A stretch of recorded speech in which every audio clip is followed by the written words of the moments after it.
السلام علیکم ورحمۃ اللہ وبرکاتہ۔ اعمال کا دار و مدار نیت پر ہے، اور ہر بندے کو اس کے کام کا بدلہ اس کی نیت کے مطابق ہی عطا کیا جائے گا۔ اسی لیے عام طور پر عام انسانوں کی زبان پر بھی آپ یہ جملہ سنتے ہوئے نظر آئیں گے کہ جیسی نیت ویسی برکت۔ اور اسی لیے آپ دیکھیں کہ نماز سے پہلے بھی نیت رکھی گئی، روزے سے پہلے بھی نیت، حج، زکوٰۃ، ان ساری چیزوں میں نیت کا بڑا دخل ہے۔ نیت کسے کہتے ہیں؟ تو نیت ہے دل کے ارادے کا نام نیت ہے۔ آپ کوئی کام کیوں کر رہے ہیں؟ آپ کے دل میں وہ کام کرنے کا ارادہ جو پیدا ہوا ہے، جو آپ نے کام کرنے کا من بنایا ہے، تو آپ کی اس میں منشا کیا ہے؟ اگر آپ کی منشا اللہ کی رضا ہے تو اس کے مطابق آپ کو اجر ملے گا، اور اگر آپ کی منشا دنیا ہے تو پھر آپ کو دنیا کے مطابق اس کو دیا جائے گا، اور آخرت میں اس کا کوئی اجر نہیں ہوگا۔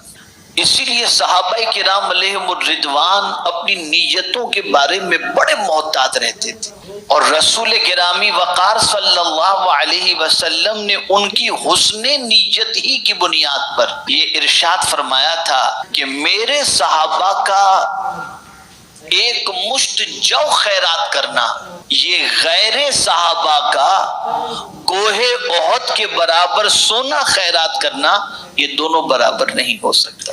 اس لیے کہ غیر صحابی اگر کوئی کچھ کرتا ہے تو کہیں نہ کہیں اس میں دنیا کے دکھاوے کی نیت بھی ہوتی ہے، ناموری کی نیت بھی ہوتی ہے، شہرت کی نیت بھی ہوتی ہے، لیکن صحابہ کا کوئی کام دنیا کے لیے ہوتا ہی نہیں تھا۔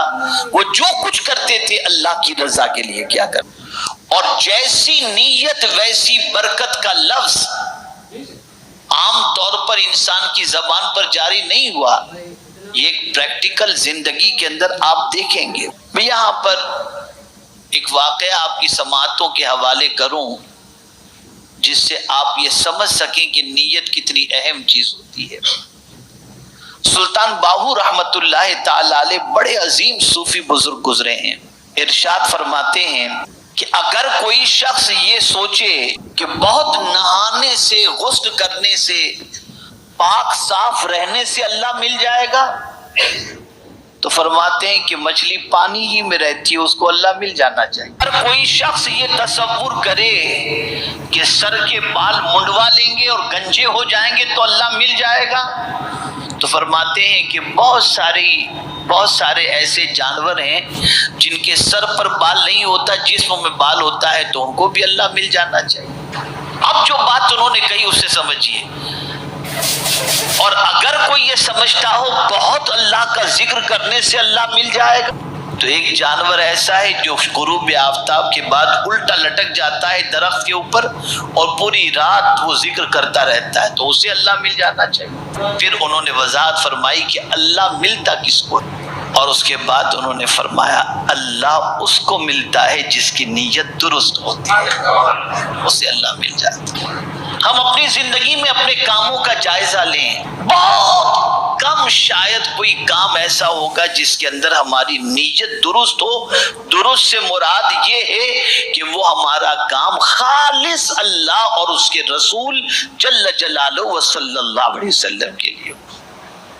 ہماری ہر کام کے اندر نیت جو ہے یا تو فطور والی ہوتی ہے، یا اس نیت کے اندر دنیا کی چیزوں کے حصول کا مقصد پوشیدہ ہوتا ہے، یہاں تک کہ خانہ کعبہ کی زیارت۔ بلکہ میں آپ کو ایک صاحب کا واقعہ سناؤں۔ صاحب بار بار حج کے لیے جاتے، ایک دن میں نے پوچھ لیا، میں نے کہا یار ماشاءاللہ آپ بھی بہت حج کر رہے، خیریت تو ہے؟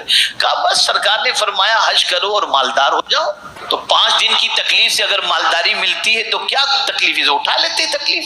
حقیقت میں آقا کریم صلی اللہ علیہ وسلم کا ارشاد ہے حج کرو اور مالدار ہو جاؤ، لیکن مالداری کے لیے حج کرو یہ نہیں فرمایا۔ قرآن کہتا ہے وَأَتِمُّ الْحَجَّ وَالْعُمْرَةَ لِلَّهِ، اللہ کے لیے حج اور عمرہ کرو، مقصد صرف۔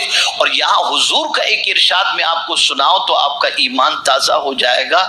رسول گرامی وقار صلی اللہ علیہ وسلم نے ارشاد فرمایا جس نے میری زیارت کے علاوہ کوئی اور دل میں نیت نہ رکھ کر مدینے آیا، اس کی نیت کیا تھی؟ صرف میری زیارت، یعنی میری قبر کی زیارت، میرے آستانے کی زیارت، اس کے علاوہ کوئی اور نیت نہیں۔ سرکار فرماتے جو صرف اس نیت سے آیا، قیامت میں وہ میرے پڑوس کے اندر ہوگا، قیامت میں وہ میرے پڑوس میں ہوگا۔ ویڈیو کیسی لگی کمنٹ کر کے ضرور بتائیں، ہمارے چینل کو سبسکرائب ضرور کریں۔